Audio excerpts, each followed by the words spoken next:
अस्सलाम वालेकुम एवरीवन।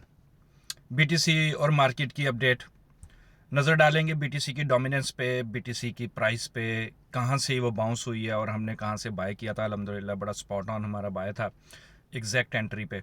और कल वैसे भी मैंने आप लोगों से जो लेवल्स डिस्कस किए थे, अल्हम्दुलिल्लाह बीटीसी उन्हीं लेवल्स के करीब है और हम अपने पिवट के करीब भी हैं। और बीटीसी की डोमिनेंस जिस तरीके से नीचे आ रही है, there is a lot more chances के बीटीसी की अभी और ऊपर हमें ड्राइव दे सकती है।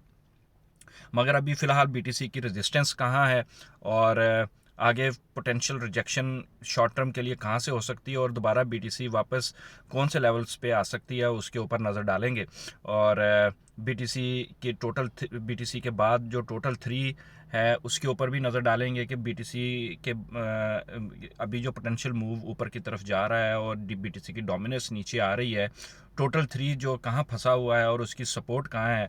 अगर एक पर्टिकुलर लेवल से हमें एक ब्रेकआउट मिलता है, जो पोटेंशियल एक पैटर्न है, अगर उसका एक लेवल ब्रेकआउट होता है तो मैक्सिमम रैली कहाँ तक जाएगी टोटल 3 की।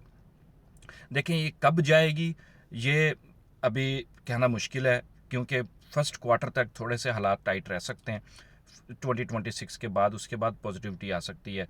और अभी जो, क्योंकि मैंने अपनी लास्ट वीडियोस में एक बड़ा डिटेल मैंने एक एनालिसिस आपको भेजा था, जिसमें मैंने ये अर्ज़ किया था कि भाई इंटरेस्ट रेट्स वर्सेस बीटीसी, इस तरह आई वुड गो थ्रू। और वो मैं जो वीडियोस है यूट्यूब पे अवेलेबल है, जिसमें हमने ये यूज़ केस और पूरा जो बैक टेस्ट किया था, सारा डेटा हमने देखा था कि किस किस टेन्योर में बीटीसी ने रैली ली है और कब कब बीटीसी ने करेक्शन ली है। उसमें एक सिनेरियो हमारे सामने ये आया था कि भाई बीटीसी ने करेक्शन पकड़ी या वो वॉलेटाइल रही जब जब इंटरेस्ट रेट जो है वो अनस्टेबल रहे। अनस्टेबल से मुराद या तो वो कट ऑफ हो रहे थे या स्टेबल बढ़ रहे थे। अब लास्ट जो बुल रन लगा उसमें तो इंटरेस्ट रेट बढ़ रहे थे मगर बीटीसी भी ऊपर जा रही थी। ठीक है, अब क्या हो रहा है कि भाई मैंने उसमें आप लोगों से अर्ज़ किया था कि जब लास्ट अभी इंटरेस्ट रेट कट होना शुरू नहीं हुए थे तो पोटेंशियल था कि अभी उन जुलाई और जून जुलाई में जब ये इंटरेस्ट रेट कटिंग की बातें हो रही थी, तो उस वक्त मैंने आप लोगों से अर्ज़ किया था कि जैसे ही इंटरेस्ट रेट कट होना शुरू होंगे बीटीसी करेक्शन में आ जाएगी। और वो यूज़ केस शुरू हो गया। देखें, इंटरेस्ट रेट कट होना शुरू हुआ, बीटीसी ने टॉप कर लिया और उसके बाद बीटीसी अपने करेक्शन मोड में कंटिन्यूस है। अब दिसंबर पे जो फेड्स ने बोला हुआ है कि भाई हम इंटरेस्ट रेट कट करेंगे, जो मुश्किल लग रहा है मुझे, क्योंकि 2 ऑलरेडी रेट कट्स मिल चुके हुए हैं गालिबन। और आगे हमें 2026 के फर्स्ट क्वार्टर में मिलेगा इंटरेस्ट रेट कट, प्रोबेबली जनवरी और फरवरी में मिलेगा। ठीक है, और ये जब तक इंटरेस्ट रेट कट होने की कहानी चलती रहेगी, हमें करेक्शन में बीटीसी नज़र आ सकती है जब तक रेट्स इंटरेस्ट रेट स्टेबल नहीं हो जाते। उसके बाद ही एक और किस्म का ज़बरदस्त किस्म का, जैसे अभी बुल रन लगा बीटीसी का, उस तरह का एक और बुल रन हमें नज़र आएगा। तो ये तो हम मेरी पुरानी वीडियो पे ये यूज़ केस अवेलेबल है। मैं देखें, मैं अपनी तरफ से प्रेडिक्शन नहीं दे रहा हूँ, मैं सिर्फ आपको बैक टेस्ट जो चार्ट स्टडी किया हुआ है और उस पर हमने जो पूरा एनालाइज करके जो प्राइस एक्शन ने जैसे इंटरेस्ट रेट कट होने पे या बढ़ने पे उस पर्टिकुलर एरा में जितने टाइम पे फेड्स ने अपने इंटरेस्ट रेट को पिवट नहीं किया, बीटीसी ने भी पिवट नहीं लिया। इधर फेड्स ने अब पिवट लिया है इंटरेस्ट रेट पे, तो साथ ही बीटीसी ने भी टॉप पे पिवट दे दिया था। ये मैंने आपको अर्ज कर दिया था। मेरी आप पुरानी वीडियोस खंगाल लें, साफ बातें ये सारी अवेलेबल हैं। और अल्हम्दुलिल्लाह कोई सिनेरियो ऐसा नहीं है कि जो इंटरेस्ट रेट से रिलेटेड जो ख़राब हुआ हो हमारा अब तक। मैंने बहुत पहले बीटीसी जब नीचे थी 70s के करीब, तभी मैंने आप लोगों से अर्ज़ कर दिया था कि भी 1,13,000 या 1,22,000 के लेवल्स हैं जो आने चाहिए, और उसके बाद हो सकता है कि बीटीसी वापस एक बड़ी करेक्शन में आए। ठीक है, और वो 54 के लेवल्स मैंने मैक्सिमम बता दिए थे, बट ज़रूरी नहीं है कि वो आए, मगर वो दूर भी नहीं है आने के, किसी वक्त भी आ भी सकते हैं।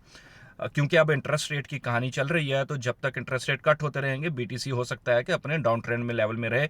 एक मास्टर साइकिल में अभी पढ़ रहा हूँ, इंशाल्लाह अगर वो मैं जल्द उसके ऊपर आऊँगा और उसके ऊपर हम एक ये साइकिल जो डाउन ट्रेंड का है और इंटरेस्ट रेट का है कब तक चल सकता है, इसके ऊपर काम कर रहा हूँ मैं। इंशाल्लाह आप लोगों के साथ जल्द किसी ना किसी सिनेरियो के साथ अर्ज करूँगा और हाज़िर हो जाऊँगा। अभी बात करते हैं बीटीसी के चार्ट के ऊपर। बीटीसी का चार्ट हमारे सामने है इस वक्त, जो आज सुबह कल जो हमारा एनालिसिस था उसके लिहाज से हमने देख लिया था कि जी नीचे 88 और 87 के जो लेवल्स हैं ये बड़े अहम हैं, और ये फॉलिंग वेज भी मैंने आपको लास्ट वीडियो में डिस्कस कर लिया था। मगर क्योंकि ट्रेड्स भी एग्जीक्यूट करनी होती हैं, तो ये हमारा जो आज का जो बाय था वो बड़ा परफेक्ट हमारी स्पॉट ऑन एंट्री थी यहाँ से 89.4 के अराउंड, और हमारा स्टॉप लॉस जस्ट बिलो 88.9 के नीचे था। और अल्हम्दुलिल्लाह बड़ी परफेक्ट एंट्री लिया, और हमारे यहाँ के टीपी थे, सारे टीपी हमने हिट किए हैं। 2 टीपी थे हमारे 91 और 92 के। अब कहानी ये है कि भाई बीटीसी को इस ट्रेंड के अंदर वापस आना है। ये जो शॉर्टर टाइम फ्रेम के अंदर जो ये एक चैनल था, इसको इसने ब्रेक किया। इसके ब्रेक डाउन टारगेट को हमने एवेल्युएट करके यहाँ हमने एंट्री बनाई थी, और यहाँ अल्हम्दुलिल्लाह वो परफेक्टली प्ले आउट हो गई है। अब हमने देखना है कि बीटीसी ऊपर कंटिन्यूएशन अगर देती है तो हमारे पास ये बड़ा अहम जोन है ऊपर 93 के अराउंड, 93.5 93.3 के, ये वो लेवल है जिस पे हमने नज़र रखनी है। और यहाँ से वॉल्यूम वैल्यू एरिया लो भी है प्रीवियस ट्रेडिंग रेंज का, इसको वो रीटेस्ट करके वापस इस चैनल को टेस्ट कर सकती है। एज ए सपोर्ट हमें लेना है इसको। अगर दोबारा ये चैनल ब्रेक होता है तो फिर हम अपनी डेट्स जो हैं वो 20 और 23 नवंबर की रेंज में वापस में भी हम इस लेवल्स को दोबारा रीटेस्ट होता देखें। यहाँ अगर हमें कंफर्मेशन मिलती है तो 88 87 के जो मंथली जोन है वो हमें मिलने चाहिए, और उसके बाद हमें एक रिवर्सल पैटर्न नज़र आना चाहिए जो हमें एक अपने पिवट की कंफर्मेशन भी दे देगा। इंशाल्लाह उसके ऊपर हम नज़र रखेंगे और आगे के फिर प्लान वाजे कर लेंगे। फ़िलहाल बीटीसी की बड़ी ज़बरदस्त यहाँ से सपोर्ट एंट्री हुई है, और अल्हम्दुलिल्लाह हम कंटिन्यूड हैं इसके ऊपर। आगे भी देखेंगे कि आगे का क्या सिनेरियो बनता है। तो ये तो आपका शॉर्ट टर्म सिनेरियो आपने देख लिया। 93.3 के की अभी अहम रेजिस्टेंस जोन है, यहाँ से पोटेंशियल रेजिस्टेंस आ सकती है। We will keep an eye on it. अब जो टोटल 3 के ऊपर बात करें अगर हम क्योंकि बीटीसी डोमिनेंस अभी नीचे आ रहा है, तो उस मूव के अंदर जो टोटल 3 शॉर्टर टाइम फ्रेम में तो हमें अच्छी मूव दे रहा है, क्योंकि बीटीसी पॉजिटिव है और टोटल 3 ने भी ऊपर मूव करना है डेफिनेटली। अगर हम लार्जर टाइम फ्रेम में देखें, मंथली टाइम जोन में बीटीसी जो टोटल 3 है, अभी जो बड़ा अहम जो सपोर्ट लेवल है वो है $860 बिलियन, और नीचे जो ट्रेंड सपोर्ट है, no brainer, simple, no rocket science.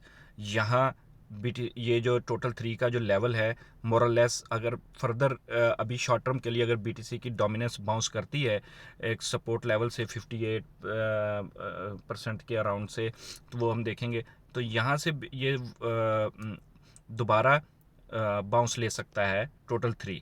तो फिर इसको टोटल 3 को वापस इस एरिया को क्लेम करना है 1 ट्रिलियन के लेवल को। 1 ट्रिलियन के लेवल को अगर वो होल्ड कर लेता है, मंथली क्लोजिंग अगर ऊपर मिलना शुरू होती है हमें, तो फिर जो इसका जो पूरा का टेक्निकल जोन बन रहा है हमारे पास, पोटेंशियल एक cup and handle pattern type भी है, तो बहुत प्यारा सा तो नहीं है मगर काइंड ऑफ है। तो इसका जो ऊपर जो रैली वाला जोन हमें मिलेगा, तो वो फिर जो मैक्सिमम जो टोटल 3 का जो बुल रन लगना चाहिए वो कम से कम 1.6 ट्रिलियन तक जाना चाहिए। तो 1.6 लीस्ट और मैक्सिमम ये ऊपर 2.2 ट्रिलियन होना चाहिए, क्योंकि लास्ट हमारी जो रिजेक्शन और हमारा टेक्निकल जोन था वो 1.2 ट्रिलियन था। मेरे पुराने आप देख लें, और वहीं से ये रिजेक्ट हुआ है। तो ये वाले वो जोन है, यहाँ से अगर ये टोटल 3 ऊपर हमें मंथली क्लोजिंग दे दे, तो फिर 1.6 और 2.2 ट्रिलियन के मैक्सिमम हमारे बुल रन होगा टोटल 3 का। इंशाल्लाह ये हमें फर्स्ट क्वार्टर के बाद मिल जाना चाहिए, या 2-3 महीने का सब्र है, क्योंकि ये वाला महीना क्लोज होगा, इसके बाद हम नेक्स्ट मंथ को एवेल्युएट करेंगे कि उसकी क्लोजिंग क्या होती है, और उसके लिहाज से हमें पिक्चर क्लियर हो जाएगी। फिलहाल थोड़ा सा आपको 2-3 महीने का सब्र लेना है, और उसके बाद इंशाल्लाह जो भी हमारी होल्डिंग है पुरानी, जो बहुत सारी फंसी हुई हैं, बहुत सारी निकल भी गई हैं, और इंशाल्लाह वो भी निकल जाएंगी आगे। I hope it helps. तो गाइस, एथेरियम ने भी हमारी अल्हम्दुलिल्लाह बड़ी अच्छी एंट्रीज से बाउंस किया है, और गोल्ड का जो शॉर्ट था वो तो अल्टीमेट हमारी एंट्री थी कल। गोल्ड की बड़ी ज़बरदस्त शॉर्ट एंट्री थी, और उसके सारे टीपी लगे, और वापस वो बाउंस कर गया है गोल्ड। तो हमारा यहाँ से शॉर्ट था गोल्ड, यहाँ से शॉर्ट था हमारा, और यहाँ के टीपी थे ट्रेलिंग नीचे ऑफ कोर्स चलता ही है। तो अब ये ट्रेंड रेजिस्टेंस पे से दोबारा ये रिजेक्ट हो गया है, we will evaluate further. Thank you guys.